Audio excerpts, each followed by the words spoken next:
Hello, everyone, and welcome back to another episode of Interesting People You've Never Heard of. This is episode 2, Poor Old Johnnie Ray. Now, with the exception of certain uncontacted tribes in the Amazon rainforest, I would assume that everyone on the planet has heard the song Come On Eileen. Whatever the occasion, it's a guaranteed crowd pleaser by DJs to get everyone up dancing.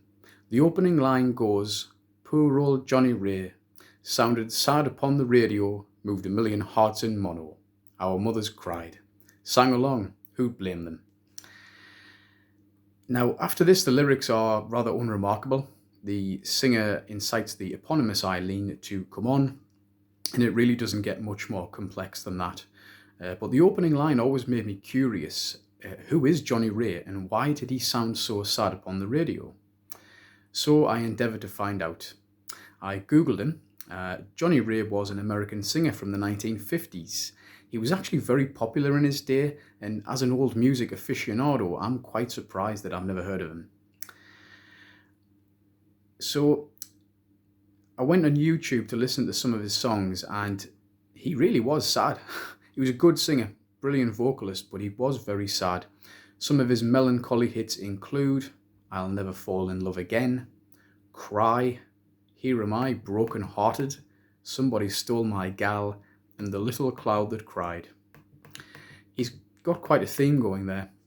He had a reputation for this sorrowful, emotional style of singing. But why was he so sad?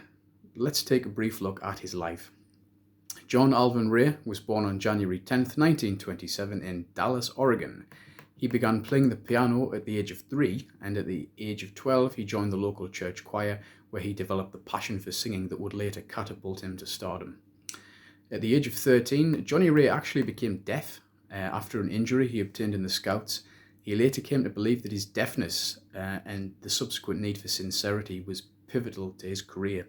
So rather like Beethoven, his musical talent was actually because of, rather than in spite of, his deafness. He started off singing on a radio station in Portland, Oregon, then moved to Detroit, where he sang in nightclubs packed with factory workers from the then thriving motor industry in the city. While performing in one of the big clubs in Detroit, Johnnie Ray was spotted by a talent scout for Columbia Records, who quickly signed the young singer to their label. His first record, released in 1951, was a moderately successful self-penned track called Whiskey and Gin, which was a foreshadowing omen for his later life. A string of hits soon followed.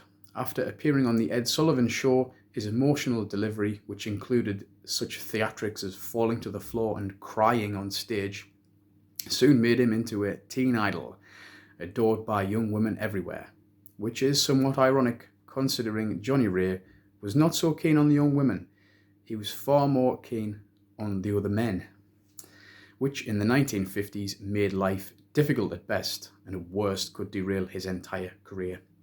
In 1951, shortly before he became famous, he was arrested in the restroom of a burlesque house for soliciting an undercover male police officer. He paid a fine in court and got released. Because he was still fairly obscure at the time, the papers never reported the incident. But once Johnnie Ray became famous, he risked being outed and effectively ending his career. So, like many homosexual men of the time, he married a woman. His sham bride, Marilyn Morrison, was the daughter of a nightclub owner who knew about his unorthodox sexuality and seemed to believe that perhaps she could straighten him out. It was a more innocent time. The couple were married in 1952, but divorced a year later for unspecified reasons. Nevertheless, the marriage seemed to assure his fans and the wider public that their idol Johnnie Ray was nothing more than a red-blooded heterosexual man.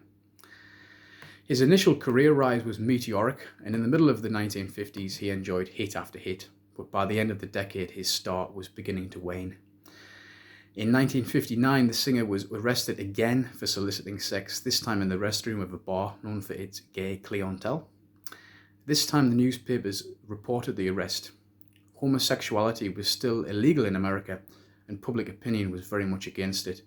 Johnnie Ray's days of stardom were effectively over. In 1960, he was hospitalized for tuberculosis, from which he recovered, but his weakened health led to him drinking alcohol to cope.